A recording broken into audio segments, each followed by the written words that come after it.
Hello everyone. Easy physics by N K channel पर आप सभी का एक बार पुनः बहुत बहुत स्वागत है। आज हम चैप्टर नंबर 4 जिसका नाम है गतिमान आवेश और चुंबकत्व, इसके जो बोर्ड परीक्षा 2022 के लिए इम्पोर्टेंट प्रश्न है, संभावित प्रश्न है, उनके ऊपर चर्चा करने वाले हैं। तो आज के इस वीडियो में आप लोगों को एमसीक्यूज भी मिलने वाले हैं, यानी ऑब्जेक्टिव प्रश्न भी मिलने वाले हैं, उनका सॉल्यूशन भी हम लोग पढ़ेंगे। शॉर्ट आंसर यानी जो अति लघुत्रात्मक प्रश्न हैं उनके बारे में भी चर्चा करेंगे। और इस चैप्टर में से जो 4 नंबर का एक बड़ा प्रश्न आने वाला है अथवा वाला, उसके बारे में भी चर्चा करने वाले हैं। इससे पहले हमने चैप्टर नंबर 1, 2, 3 के इंपॉर्टेंट प्रश्न हैं वो तैयार कर लिए हैं, उनका लिंक आप लोगों को नीचे डिस्क्रिप्शन में मिल जाएगा। 12th क्लास की पूरी फिजिक्स का हर एक टॉपिक हिंदी मीडियम में विस्तार पूर्वक अध्ययन करने के लिए आप हमारे चैनल को सब्सक्राइब करें और प्ले लिस्ट में जाकर के हर एक चैप्टर के हर एक बिंदु को आप विस्तार पूर्वक पढ़ सकते हैं। तो चलिए शुरू करते हैं। सबसे पहले हमारे पास पहला प्रश्न है जिसमें हम बहुवैकल्पिक प्रश्नों का सही विकल्प चुन करके, यानी जो ऑब्जेक्टिव प्रश्न है उनका अध्ययन करेंगे और इसमें हमें 10 प्रश्न मिलने वाले हैं। चलिए देखते हैं। अगर आप लोगों की तैयारी कंप्लीट हो चुकी है तो आप अपना मूल्यांकन भी कर सकते हैं।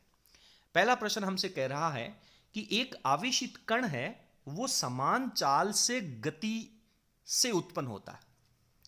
एक आवेशित कण है, वो समान चाल की गति कर रहा है, यानी नियत वेग से गति कर रहा है, गतिमान आवेश है। आप जानते हैं कि यदि कोई स्थिर आवेश होगा तो वो विद्युत क्षेत्र उत्पन्न करता है, अगर कोई आवेश गतिमान है तो वो चुंबकीय क्षेत्र भी उत्पन्न करता है। और यहां पे भी शब्द जोड़ने का मतलब है भाई साहब कि समान चाल से नियत वेग से अगर कोई आवेशित कण गति करेगा तो वो विद्युत क्षेत्र और चुंबकीय क्षेत्र दोनों उत्पन्न करता है। अगर प्रश्न में स्थिर आवेश लिखता तो हमारा विद्युत क्षेत्र का विकल्प सही हो जाता। समान चाल से गति कर रहा है तो विद्युत और चुंबकीय क्षेत्र दोनों उत्पन्न करेगा। और अगर आवेशित कण दौड़ने लग जाए, दौड़ने का मतलब समझ रहे हो, स्पीड बढ़ा दे, एक्सेलरेट, तुरंत तीव्र गति से चलने लग जाए, तो वो विद्युत क्षेत्र और चुंबकीय क्षेत्र के साथ साथ इलेक्ट्रोमैग्नेटिक वेव्स भी, तरंगें भी उत्पन्न करेगा। बड़ा इंपॉर्टेंट प्रश्न है, कंपटीशन एग्जाम्स के अंदर यह प्रश्न मुख्य रूप से पूछा जाता है। तो यहां पे आपका पूरा टॉपिक क्लियर हो जाता है। चलिए, तो इस प्रश्न का हमारा जो सही आंसर है वो ऑप्शन सी हो जाता है। अगले प्रश्न में चलते हैं। अगला प्रश्न कह रहा है कि समान वेग से हर एक शब्द को बहुत क्लियरली पढ़ना है। समान वेग से समरूप चुंबकीय क्षेत्र में, दूसरी बात, समरूप चुंबकीय क्षेत्र में लंबवत प्रक्षेपित करता है, यानी लंबवत गति कर रहा है। यानी अगर आपका मैग्नेटिक फील्ड एक्स की डायरेक्शन में है तो ये पार्टिकल इस तरह से 90 डिग्री के ऊपर एंटर करेगा। तो निम्न में से किस कण के ऊपर सर्वाधिक बल लगेगा, मैक्सिमम फोर्स कौन से कण के ऊपर लगने वाला है? तो जब हमारे पास मैग्नेटिक फील्ड है, यानी B अगर है, तो इसके ऊपर लगने वाला जो फोर्स F होगा उसका फॉर्मूला क्या लगेगा? F फोर्स का फॉर्मूला क्या होता है?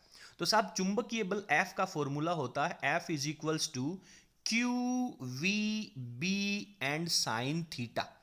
Q आवेश है, V वेलोसिटी है, B चुंबकीय क्षेत्र है और थीटा यानी वेग और चुंबकीय क्षेत्र के बीच में कितने डिग्री का एंगल है।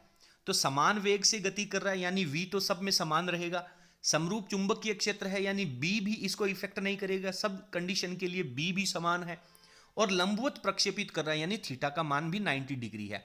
तो कुल मिलाकर के हमारे पास F और आवेश के बीच में जो रिलेशन बचेगा वो रहेगा साहब F is proportional to Q, यानी जिस पार्टिकल का आवेश ज्यादा होगा उसके ऊपर यह चुंबकीय बल भी सर्वाधिक लगेगा।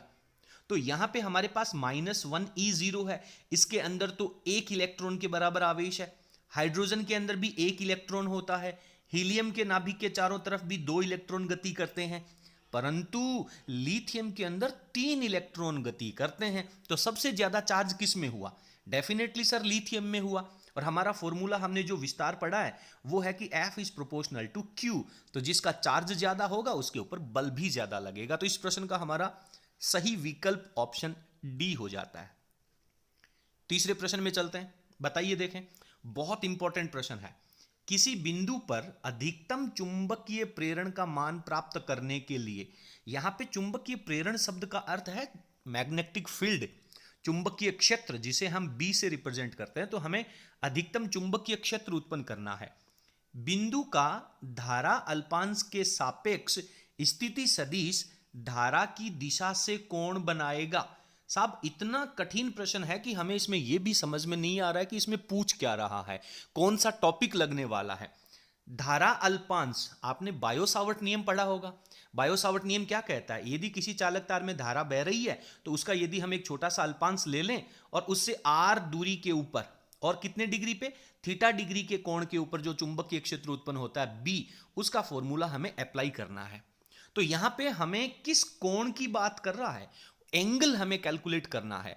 तो बायो-सावर्ट नियम हम बहुत अच्छे से जानते हैं कि साहब डी बी का फॉर्मूला जो होता है चुंबकीय क्षेत्र का, वो होता है I D L sine theta upon R square, और इसके अंदर समानुपाती का चिन्ह हटेगा तो म्यू नॉट अपॉन 4 पाई लगेगा। तो हमें थीटा की वैल्यू निकालनी है और हमें कह रहा है कि किस दिशा में कोण बनाएगा अधिकतम चुंबकीय क्षेत्र उत्पन्न करने के लिए। तो साहब साइन थीटा में कितने डिग्री के ऊपर मैक्सिमम वैल्यू होती है, ये तो साहब कक्षा 10 की गणित की त्रिकोणमिति में हम पढ़ के आए हैं सर। साइन थीटा में साइन 0 डिग्री, 30, 45, 60 और 90 डिग्री के ऊपर। तो सर हम बहुत अच्छे से जानते हैं कि साइन 90 डिग्री की जो वैल्यू होगी वो मैक्सिमम 1 होती है। तो इस प्रश्न का आंसर जो है वो हमारे पास π/2 हो जाता है। अब प्रश्न को दोबारा पढ़ें। किसी बिंदु पर अधिकतम चुंबकीय प्रेरण, ये प्रेरण शब्द आपको कंफ्यूज कर सकता है, यहां पे चुंबकीय क्षेत्र शब्द उचित रहेगा। तो चुंबकीय प्रेरण का मान प्राप्त करने के लिए अधिकतम वैल्यू प्राप्त करनी है और हमें केवल थीटा के बीच में और मैक्सिमम फोर्स के बीच में रिलेशन, मैक्सिमम मैग्नेटिक फील्ड के बीच में रिलेशन निकालना है। तो ये हमारे पास जो B होगा that is proportional to sine theta हो जाएगा। और साहब साइन थीटा का मैक्सिमम मान तो 90 डिग्री पे होता है। तो उम्मीद करता हूं कि आप लोगों को ये प्रश्न बड़े अच्छे तरीके से समझ में आ गया होगा। और यदि आपको ये प्रश्न समझ में आया हो तो आपकी जिम्मेदारी बनती है कि आप वीडियो को लाइक करें और इसे अपने सभी फ्रेंड्स के साथ शेयर जरूर करें। सरस्वती के भंडार की बड़ी अपूर्व बात, ज्यों ज्यों खर्चे त्यों बढ़े, बिन खर्चे घटी जात। तो जितना आप लोग अपने फ्रेंड्स के साथ शेयर करेंगे उतना हमें मोटिवेशन मिलेगा और हम आप लोगों के लिए 12th क्लास बोर्ड परीक्षा 2022 के हर एक चैप्टर के इंपॉर्टेंट प्रश्न तैयार करवा देंगे। और बहुत जल्दी हम इसका रिवीजन सीरीज भी शुरू करने वाले हैं, यानी पहले चैप्टर से लेकर के 9 चैप्टर के जितने 9 चैप्टर आपके सिलेबस में है, हर एक चैप्टर का हम रिवीजन भी स्टार्ट करने वाले हैं। चलिए चौथा प्रश्न पढ़ते हैं। बहुत इंपॉर्टेंट प्रश्न है, बड़ा शानदार प्रश्न है, 2 बार पढ़ने पर तो मुझे ही समझ में नहीं आया था। क्या कह रहा है देखिए कि एक तार में दिष्ट धारा बह रही है, यानी डीसी करंट फ्लो हो रहा है। इसे मोड़ करके एक फेरे वाली वृत्तीय कुंडली बनाई जाती है। ये एक एल लंबाई का तार है, इसको हमने मोड़ करके एक कुंडली बना ली। कुंडली बना ली तो भाई साहब इसकी जो परिधि होगी वही तो इस तार से बनेगी, और वृत्त की परिधि का फॉर्मूला होता है 2πr। तो इस परिधि की लंबाई कितनी हो जाएगी साहब, एल के बराबर हो जाएगी। तो यहां से हम आर की वैल्यू निकाल सकते हैं, क्योंकि वृत्ताकार कुंडली बना रहा है और वृत्ताकार कुंडली के केंद्र पे हमें चुंबकीय क्षेत्र चाहिए। अब आगे कह रहा है कि अब उसी लंबाई के तार को, इसी तार को और अधिक मोड़ करके 2 फेरों वाली, अब साहब इस तार को मोड़ करके 2 फेरे की कुंडली बनाओगे तो साहब इसकी त्रिज्या कम हो जाएगी। नहीं आया समझ में? अरे एक लंबा तार है, उसको पहला एक चक्कर बनाओगे तो उसकी त्रिज्या ज्यादा होगी यार, और अगर उसको डबल राउंड लगाओगे उसी तार को लपेट करके तो उसकी त्रिज्या जो है वो कुछ कम हो जाएगी। कितनी हो जाएगी वो सब हम पढ़ने वाले हैं। तो 2 फेरों वाली तथा कम त्रिज्या की, ये देने की जरूरत ही नहीं है, ये बात तो हम सब लोग जानते हैं कि जब 2 फेरे बनाओगे तो त्रिज्या कम हो जाएगी, और 3 फेरे बनाएंगे तो एकदम छोटा सा चक्कर बनेगा, इसमें कौन सी बड़ी बात है। कम त्रिज्या की कुंडली बनाई जाती है, ठीक है। तो इस कुंडली के केंद्र पर चुंबकीय क्षेत्र का, चुंबकीय फ्लक्स का घनत्व क्या होगा, यह शब्द आपको कंफ्यूज कर सकता है, चुंबकीय फ्लक्स का घनत्व। लेकिन इस प्रश्न के अंदर चुंबकीय फ्लक्स का घनत्व शब्द ना दे करके अगर चुंबकीय क्षेत्र देता तो सब बच्चों को अच्छे से समझ में आ जाता। लेकिन चुंबकीय फ्लक्स का जो घनत्व होता है वो चुंबकीय क्षेत्र को ही रिप्रेजेंट करता है, ठीक है। तो इसकी वैल्यू हमें निकालनी है। तो सर हमारे पास, हम जानते हैं कि वृत्ताकार कुंडली के केंद्र पे चुंबकीय क्षेत्र का फॉर्मूला होता है म्यू नॉट n फेरों की संख्या इनटू उसमें बहने वाली धारा अपॉन 2r होता है। और अब हम जब उसको डबल राउंड लगा देंगे तो उसके अंदर क्या होने वाला है साहब, उसकी त्रिज्या हो जाएगी कुछ कम, उसको हम कह देते हैं r डैश। कितने राउंड हो गए इसके, 2 राउंड हो गए, तो डबल परिधि होगी। और इसकी लंबाई किसके बराबर हो गई, एल के बराबर हो गई। तो ये जो आर डैश है, ये आर डैश पहले वाली त्रिज्या की आधी हो जाएगी, क्योंकि पहले इसकी त्रिज्या कितनी मान रहे हैं हम, आर मान रहे हैं। तो पहले वाली परिधि का फॉर्मूला हो जाएगा 2 पाई आर।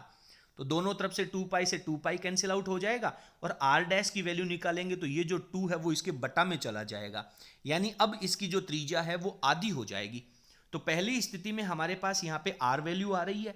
दूसरी स्थिति में जो चुंबकीय क्षेत्र होगा उसको हम बी डैश कह देते हैं, और बी डैश की वैल्यू कितनी हो जाएगी, म्यू नॉट फेरों की संख्या, पहले केस में तो 1 है, दूसरे केस में फेरों की संख्या 2 हो गई, करंट हमारा अब भी उतना ही है, बटा में 2r, और r कौन सा, r डैश त्रिज्या, दो नई वाली त्रिज्या है जो छोटे वाले वृत्त की त्रिज्या है, और r डैश कितना आया सर, r/2 आया है। तो r डैश की जगह वैल्यू लिखेंगे हम r/2, और ये बटा का 2 चला जाएगा बेटा जी ऊपर, और इस ऊपर वाले 2 से गुणा हो जाएगा, तो ये वैल्यू बन जाएगी 4। उसके बाद में म्यू नॉट I/2r, और ये 4 से गुणा हो जाएगी, यानी पहली स्थिति में प्रथम मान का 4 गुना हो जाएगा। पहली स्थिति में जितना चुंबकीय क्षेत्र था, दूसरा जो चुंबकीय क्षेत्र बी डैश होगा वो पहले वाले वृत्त का 4 गुना हो जाएगा। बहुत इंटरेस्टिंग प्रश्न है। आप वीडियो की स्क्रीन को पॉज करके और रफ में इस प्रश्न को जैसा मैंने बताया उसको आप रफ पेज के अंदर सोल्व करके इसको अच्छे से संतुष्ट हो जाएं, उसके बाद ही आप लोगों को आगे चलना है। तो इस प्रश्न में हमारे पास ऑप्शन नंबर सी जो है वो इसका राइट आंसर हो जाएगा। 5वें प्रश्न में चलते हैं। अगला प्रश्न कह रहा है कि जब कोई आवेशित कण किसी चुंबकीय क्षेत्र के लंबवत दिशा में गति करता है, लंबवत दिशा में, ये चुंबकीय क्षेत्र है, इसके 90 डिग्री के ऊपर एंटर करता है, तो कण की राशि जो परिवर्तित होती है, इनमें से कौन सी राशि परिवर्तित हो जाएगी। साहब ये 90 डिग्री पे जब एंटर करेगा ना, तो ये कैसा पथ दोहराएगा, किस पथ पे गति करेगा, ये 90 डिग्री पे एंटर करेगा तो ये वृत्ताकार पथ बनाएगा, और वृत्ताकार पथ बनाएगा तो इसका वेग, चूंकि इसकी चाल तो हर जगह नियत रहेगी मीटर प्रति सेकंड, लेकिन यह वृत्ताकार पथ में जा रहा है तो हर जगह इसके वेग की डायरेक्शन स्पर्श रेखा की दिशा में होगी, तो इसका वेग जो है वो परिवर्तित राशि होगी। चाल नहीं बदलेगी, चाल तो नियत चाल से गति करेगा, चाल नहीं बदलेगी, वेग बदलेगा, लेकिन वेग तो सर हमें इसमें दे ही नहीं रखा। लेकिन भाई साहब संवेग तो दे रखा है। अरे संवेग क्या होता है, किसी पार्टिकल का द्रव्यमान इंटू वेग का गुणनफल संवेग होता है, और संवेग एक सदिश राशि होती है, p vector is equals to mv vector, और वेग में परिमाण तो नहीं बदल रहा लेकिन दिशा बदल रही है। जब वेग की दिशा बदल रही है तो वेग को हम परिवर्तित वेग कहेंगे, और जब वेग की दिशा बदल रही है तो डेफिनेटली संवेग की दिशा भी बदलेगी। तो परिवर्तित राशि जो है वो हमारा इस प्रश्न में संवेग हो जाएगा। उम्मीद करता हूं कि ये प्रश्न भी आप लोगों को बड़े अच्छे तरीके से समझ में आ गया होगा। और अभी तक अगर आपने चैनल को सब्सक्राइब नहीं किया है तो आगे आने वाले वीडियो का नोटिफिकेशन लेने के लिए सब्सक्राइब तो करना पड़ेगा बेटा। अरे घर आखिर कोई अपन न्यू तो थोड़ी देर जासी, अगर आप लोगों को ये ऑप्शन मिल गया है सब्सक्राइब करने का और आगे आने वाले वीडियो का आपको नोटिफिकेशन मिल सके तो कर देना। अरे भाई जरूरत हुए तो कर दे, देखो दिंगाणो करें तो कोई कौन ले, सीधी सी बात है, ले करें तो डाकणी कौन ले, वो मारवाड़ी में एक बहुत जोर की कहावत है। तो चुंबकीय, अगला प्रश्न है, चुंबकीय क्षेत्र में गतिमान आवेशित कण के पथ की त्रिज्या अनुक्रमानुपाती होती है। यह कोई चुंबकीय क्षेत्र है, इसमें कोई 90 डिग्री पे पार्टिकल प्रवेश करेगा तो ये वृत्ताकार पथ में गति करेगा। सर ये वीडियो, ये डेरिवेशन हमें कहाँ मिलेगा, आप हमारे डिस्क्रिप्शन लिस्ट जब जाएंगे, आप नीचे डिस्क्रिप्शन बॉक्स में जाएंगे तो आप लोगों को बहुत क्लियरली इस चैप्टर के सभी टॉपिक्स के वीडियो का लिंक मिल जाएगा, वहां जाकर के आप इसको पढ़ सकते हैं। तो चुंबकीय क्षेत्र में जब कोई आवेशित कण पथ के ऊपर त्रिज्या अनुक्रमानुपाती होती है, गतिमान आवेशित कण है उसका पथ जो होगा वो वृत्ताकार होगा, और उसकी त्रिज्या किसके अनुक्रमानुपाती होती है।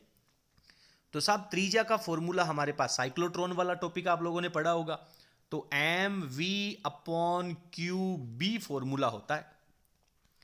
mv क्या है, अभी तो पढ़ के आए हैं, mv संवेग होता है, जब संवेग बदलेगा तो इसकी त्रिज्या भी बदल जाएगी। r is equals to mv/qb, तो संवेग जो है उसके अनुक्रमानुपाती होता है, त्रिज्या जो होती है वो mv/qb होती है, और mv को हम संवेग कहते हैं। तो r के प्रोपोर्शनली तो है, अरे आर जो है वो इस संवेग के समानुपाती तो है, तो संवेग हो जाएगा। बड़ा अच्छा, बड़ा आसान प्रश्न है।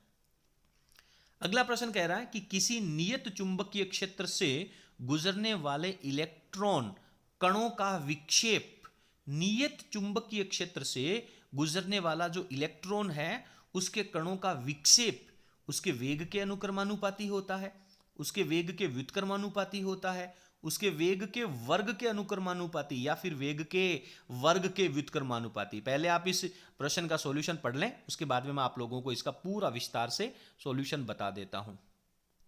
तो इस प्रश्न में बहुत क्लियर लिखा है कि किसी नियत चुंबकीय क्षेत्र से गुजरने वाला इलेक्ट्रॉन जो है उसका जो विक्षेप है वो केवल वेग के साथ रिलेशन पूछा है। तो वेग के साथ रिलेशन की यदि हम बात करें तो चुंबकीय क्षेत्र के अंदर जब कोई पार्टिकल गति करेगा तो उसके ऊपर लगने वाला जो बल है, यानी उसके अंदर जो विक्षेप उत्पन्न होगा, वो अगर जितने ज्यादा वेग से गति करेगा उतना ही उसमें विक्षेप कम उत्पन्न होगा।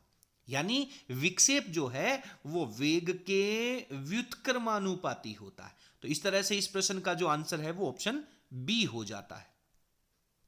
इसके बाद में हम अगले प्रश्न में चलते हैं।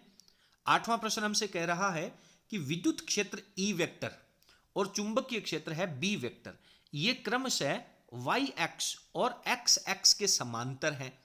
एक वाई एक्स के समांतर इस तरफ मान लेते हैं हम, चुंबकीय क्षेत्र इस तरफ मान लेते हैं, यानी दोनों लंबवत है, इसको हमने वाई एक्स कह दिया। यानी इसके साथ में विद्युत क्षेत्र है, इसको हमने जेड एक्स मान लिया, इसके साथ में चुंबकीय क्षेत्र है।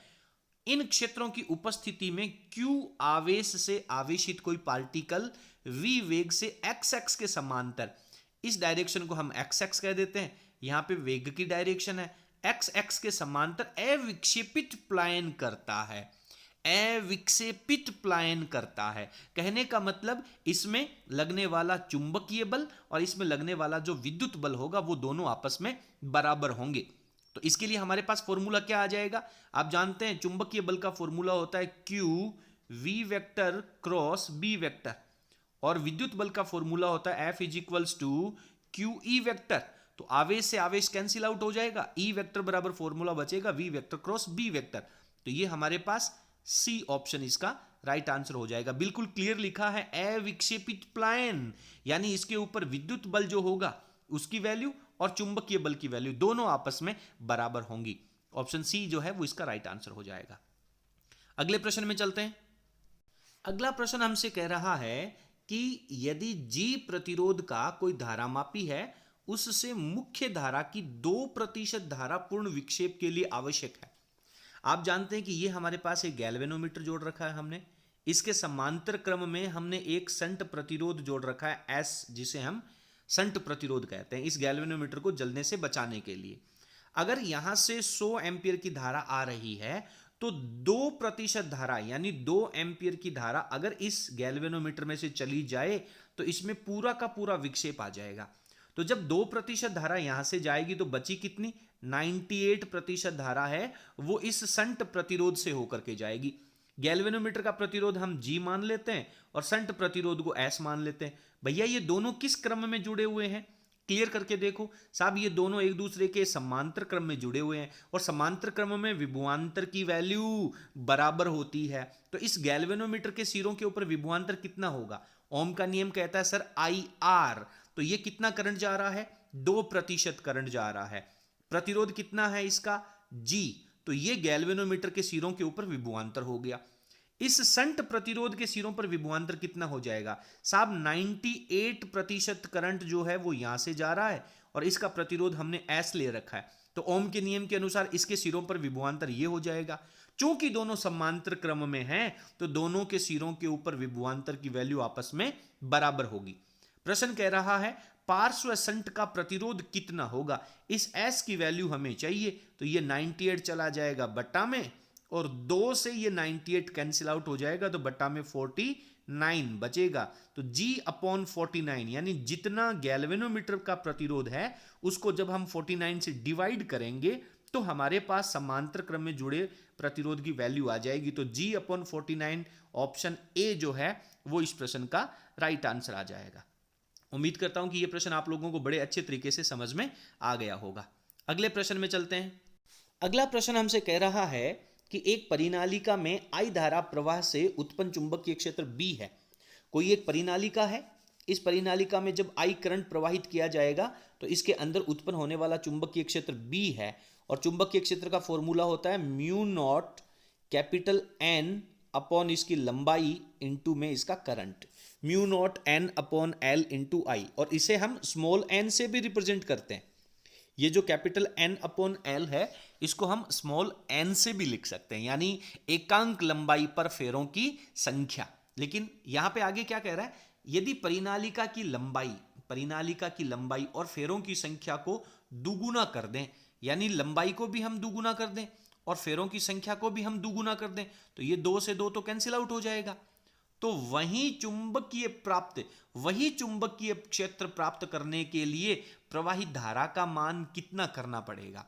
यदि आप लंबाई डबल कर रहे हो और फेरों की संख्या डबल कर रहे हो तो ये 2 से 2 तो कैंसिल आउट हो जाएगा, और अगर वही चुंबकीय क्षेत्र हमें चाहिए तो हमें धारा के मान में कोई परिवर्तन करने की जरूरत नहीं पड़ेगी। बहुत इजी क्लियर प्रश्न है। वही धारा आप प्रवाहित करेंगे तो उसके एक्स के ऊपर उतना ही चुंबकीय क्षेत्र उत्पन्न होगा, क्योंकि लंबाई का मान और फेरों का मान दोनों बढ़ाओगे तो एकांक लंबाई पे फेरों की संख्या तो नो चेंज रहेगी, कोई परिवर्तन नहीं आएगा। तो इस तरह से हमने ऑब्जेक्टिव 10 प्रश्न जो है वो यहां पे कंप्लीट कर लिए हैं।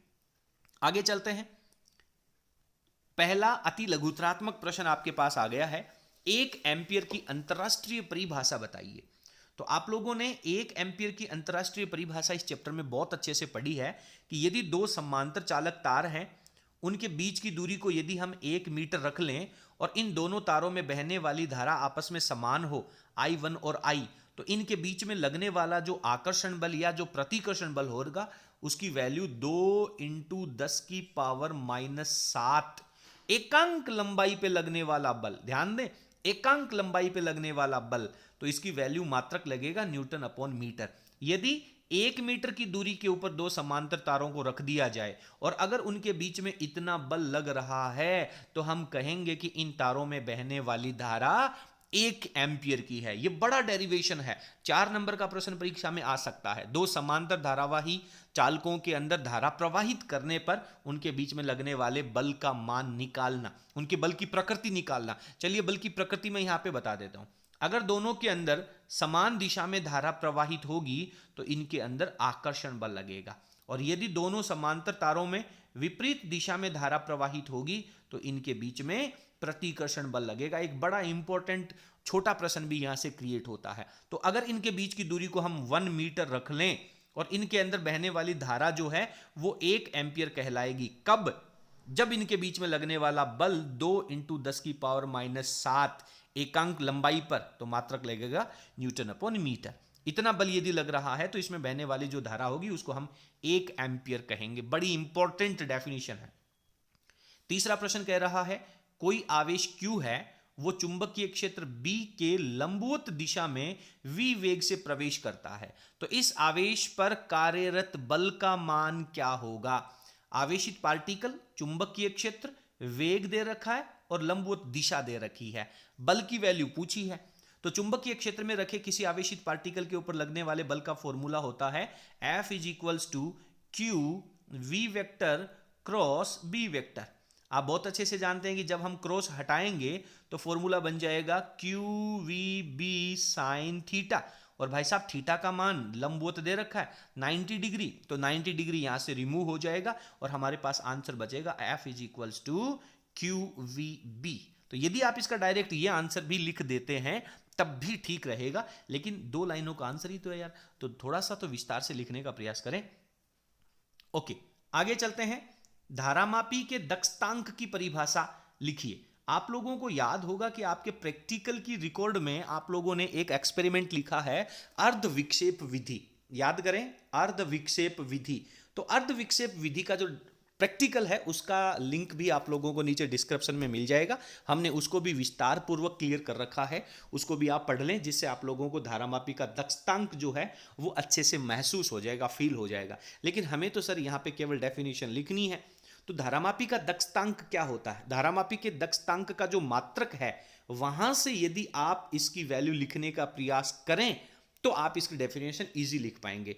तो उसका फॉर्मूला होता है एम्पियर बटे भाग, एम्पियर प्रति भाग, यानी धारामापी के एक खाने में विक्षेप प्राप्त करने के लिए, एक खाने के बराबर विक्षेप प्राप्त करने के लिए जितना करंट हमें चाहिए, धारामापी के एक खाने में विक्षेप आ जाए तो कितना करंट हम इसके अंदर प्रवाहित करें ताकि एक खाने का विक्षेप आ जाए, तो वो जो करंट होगा उसे हम धारामापी का दक्षतांक कहते हैं। तो डेफिनेशन परीक्षा में क्या लिखेंगे?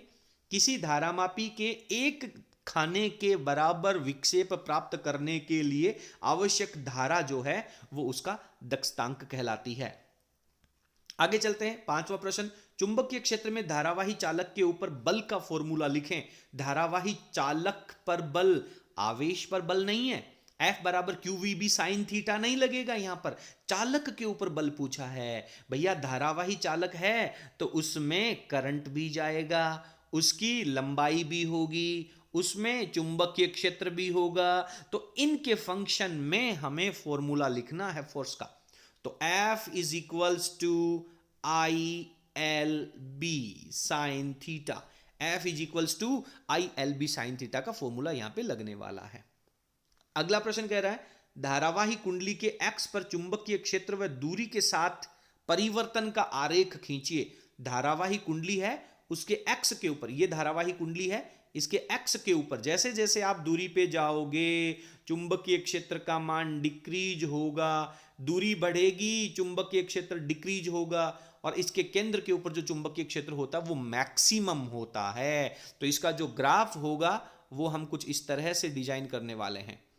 हम क्या करेंगे, एक्स एक्स की लाइन लेंगे, यहाँ पे लिखेंगे साहब दूरी r है, ये मूल बिंदु है, यहाँ पे दूरी O है, मूल बिंदु को अपन पॉइंट O लिखेंगे, वाई एक्स के ऊपर चुंबकीय क्षेत्र B लिखेंगे, और इसका जो चुंबकीय क्षेत्र होगा वो इस तरह से कम हो जाएगा, इधर भी इसका जो चुंबकीय क्षेत्र होगा वो इस तरह से कम हो जाएगा।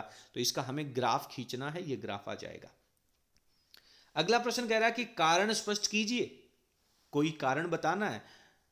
धारामापी में प्रयुक्त स्थायी चुंबक के ध्रुव खंड अवतल आकार के क्यों बनाए जाते हैं? आप लोगों ने पढ़ा होगा कि जब धारामापी को अपन निर्माण करते हैं तो इसके अंदर दो चुंबक के ध्रुवों का जरूरत पड़ती है, और ये जो दोनों चुंबक के ध्रुव होते हैं एन पोल और एस पोल, ये इस तरह के अवतल आकार के बनाए जाते हैं, और इसके अंदर जो एक कुंडली बनी होती है, हम जानते हैं कि चुंबकीय क्षेत्र जो होता है वो हमेशा चुंबक के पृष्ठ के लंबवत उत्सर्जित होता है। तो इसके ऊपर अधिकतम बल प्राप्त करने के लिए, यानी जो F है वो हमारे पास मैक्सिमम आए, F को मैक्सिमम करने के लिए साइन थीटा में थीटा का मान 90 डिग्री होना चाहिए। तो चुंबकीय क्षेत्र का मान लंबवत प्राप्त करने के लिए हम इन ध्रुवों को अवतल आकार के बनाते हैं। तो इस प्रश्न के आंसर में आप लोगों को क्या लिखना है कि धारामापी में लगी हुई कुंडली पर अधिकतम चुंबकीय बल F मैक्सिमम प्राप्त करने के लिए हमें थीटा का मान 90 डिग्री चाहिए। तो चुंबकीय क्षेत्र का मान हमेशा कुंडली के तल के लंबवत बनाए रखने के लिए हम ध्रुवों को अवतल आकार का बनाते हैं। इस चैप्टर के पूरे नोट्स अगर आप लोगों को प्राप्त करने हैं तो नीचे डिस्क्रिप्शन के अंदर आप लोगों को हमारे व्हाट्सअप नंबर मिलेंगे, उनके ऊपर जाकर के आप मैसेज छोड़ेंगे तो आप लोगों को इनके नोट्स जो हैं वो भी उपलब्ध करवा दिए जाएंगे। आगे कह रहा है किसी गैल्वेनोमीटर की धारा सुग्राहिता को परिभाषित कीजिए और इसका SI मात्रक लिखिए। धारा सुग्राहिता किसे कहते हैं और इसका SI मात्रक हमें लिखना है। तो धारा सुग्राहिता का मात्रक भी लिखना है और इसकी परिभाषा भी लिखनी है।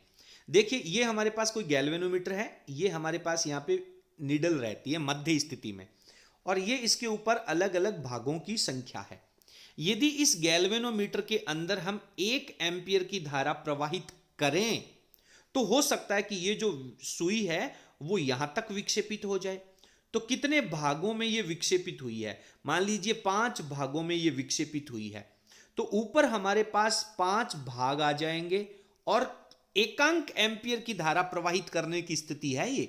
अगर 10 एम्पियर की धारा प्रवाहित करते तो करंट के अंदर विक्षेप जो है वो डबल आ जाएगा। तो एकांक एम्पियर की धारा प्रवाहित करने पर धारामापी के पैमाने पर जितने भागों में विक्षेप प्राप्त होता है उन भागों की संख्या जो है वो धारामापी की धारा सुग्राहिता कहलाती है, यानी विक्षेप प्रति धारा। विक्षेप प्रति एम्पियर इसका मात्रक बन जाएगा। इसका मात्रक जो है, ऊपर हमारे पास भाग आएंगे, यानी इन भागों को हम कहेंगे विक्षेप, बटा में हम लिखेंगे धारा, तो हमारे पास इसका जो मात्रक है वो विक्षेप प्रति एम्पियर बन जाएगा। इसका मात्रक जो है वो भी हमें लिखना होगा। आगे चलते हैं। 9वां प्रश्न कह रहा है कि साइक्लोट्रॉन के सिद्धांत का स्टेटमेंट दीजिए और इस मशीन के कोई दो उपयोग लिखिए। चलिए थोड़ा सा ऊपर स्किप कर लेते हैं, उसके बाद में अपन पढ़ते हैं। तो साइक्लोट्रॉन जो है उसका स्टेटमेंट क्या होता है। देखिए, साइक्लोट्रॉन के अंदर दो अर्धवृत्ताकार डीज लगी होती हैं और इसके अंदर यहां पर विद्युत क्षेत्र उत्पन्न होता है और यहां पर एक मैग्नेट का उत्तरी ध्रुव है और ये दूसरी मैग्नेट है उसका दक्षिणी ध्रुव इस तरफ रखा जाता है ताकि चुंबकीय क्षेत्र जो है वो लंबवत रहे। तो साइक्लोट्रॉन के सिद्धांत में हमने पढ़ा था कि ये जो चुंबकीय क्षेत्र है ये आवेशित कण को वृत्ताकार गति देता है और इनके बीच में जो इलेक्ट्रिक फील्ड है वो इस आवेशित कण को एनर्जी देता है। तो हम लिखेंगे साइक्लोट्रॉन के सिद्धांत के अंदर कि साइक्लोट्रॉन में कोई आवेशित पार्टिकल चुंबकीय क्षेत्र के लंबवत गति करता है तो उसका पथ वृत्ताकार होता है और जो विद्युत क्षेत्र है वो उसे एनर्जी देता है। परिणाम स्वरूप एक बहुत तीव्र गति से गति करता हुआ यानी त्वरित आवेशित पार्टिकल हमें प्राप्त होता है। इस मशीन के दो उपयोग लिखिए। तो पहला उपयोग तो हो गया कि साहब त्वरित आवेशित कण प्राप्त करने के लिए। दूसरा हो गया, जैसे आप लोगों ने सुना होगा कि जो रदरफोर्ड का स्वर्णपन्नी एक्सपेरिमेंट है उसके अंदर जो हमने अल्फा पार्टिकल प्रयोग किए थे ये बहुत तीव्रगामी होते हैं, बहुत ज्यादा एनर्जी होती है। तो इनको एनर्जी मिली कहां से? साइक्लोट्रॉन से। और इस अल्फा पार्टिकल का उपयोग कहां किया जा रहा है? नाभिक की संरचना के बारे में अध्ययन करने के लिए। तो इसके दो मुख्य उपयोगों में हम लिखेंगे आवेशित कणों को त्वरित करने के लिए और नाभिक की संरचना के बारे में जानकारी प्राप्त करने के लिए। 10वां प्रश्न पढ़ते हैं। किसी दिए गए चित्र में आपको नीचे दिए गए दो डायरेक्शन हैं, उसमें P बिंदु पर उत्पन्न चुंबकीय क्षेत्र की दिशा क्रॉस पृष्ठ के लंबवत अंदर की तरफ होती है और डॉट पृष्ठ के लंबवत बाहर की तरफ होती है के रूप में हमें बताना है। तो ये करंट आया, यहां से घूम करके गया और आगे निकल गया। अगर इस लाइन को मैं मिलाऊंगा तो ये जो पॉइंट P है वो इस लाइन के ऊपर आएगा। तो ये वाला भाग और ये वाला भाग, इसकी वजह से तो कोई चुंबकीय क्षेत्र उत्पन्न नहीं होगा, ये वृत्ताकार भाग होगा। और इसके लिए हम जानते हैं, हम हमारे दाहिने हाथ की अंगुलियों को मोड़ेंगे और दाहिने हाथ की अंगुलियां इस तरह से मुड़ेंगी तो अंगूठा जो है वो इसके अंदर पृष्ठ के लंबवत अंदर की तरफ रहेगा। तो P पॉइंट के ऊपर हमारे पास क्रॉस लग जाएगा। दाहिने में बी चित्र में हम पढ़ेंगे वही दाहिने हाथ का नियम है। तो दाहिने हाथ के अंगूठे को हम सीधा रखेंगे नीचे की डायरेक्शन में, क्योंकि इसमें करंट जो है वो नीचे की तरफ जा रहा है। तो मुड़ी हुई अंगुलियां जो हैं वो हमारे पास यहां से घूम करके ऐसे बाहर की तरफ निकलेंगी। तो P बिंदु के ऊपर जो चुंबकीय क्षेत्र होगा वो पृष्ठ के लंबवत बाहर की तरफ होगा। इसको हम डॉट के द्वारा रिप्रेजेंट करेंगे। तो यहाँ पे क्रॉस लगेगा और यहाँ पे हमारे पास डॉट लगेगा। इसके लिए हम दक्षिण हस्त नियम का उपयोग करते हैं जो कंप्लीट रूप से विस्तार से आपको हमारे चैनल के प्लेलिस्ट के अंदर मिल जाएगा। तो इस तरह से इस चैप्टर के जो 10 छोटे प्रश्न हैं उनका हमने विस्तार पूर्वक अध्ययन कर लिया है। अदरवाइज वीडियो की लेंथ बड़ी हो जाएगी। अगले वीडियो के अंदर इसका दूसरा भाग मिल जाएगा, बाकी के जो इंपॉर्टेंट प्रश्न हैं उसका सॉल्यूशन भी आपको मिल जाएगा। आपको हमारा ये वीडियो कैसा लगा प्लीज आप हमें कमेंट सेक्शन में जरूर लिखेंगे और कोई भी सजेशन हो तो वो आप वो आप हमें कमेंट सेक्शन में जरूर लिख सकते हैं। और यदि आपको वीडियो पसंद आया तो प्लीज इसे लाइक करें और बाकी तो कहने की जरूरत ही को नहीं, शेयर और सब्सक्राइब तो करना है। चलिए, बहुत बहुत धन्यवाद। Thank you.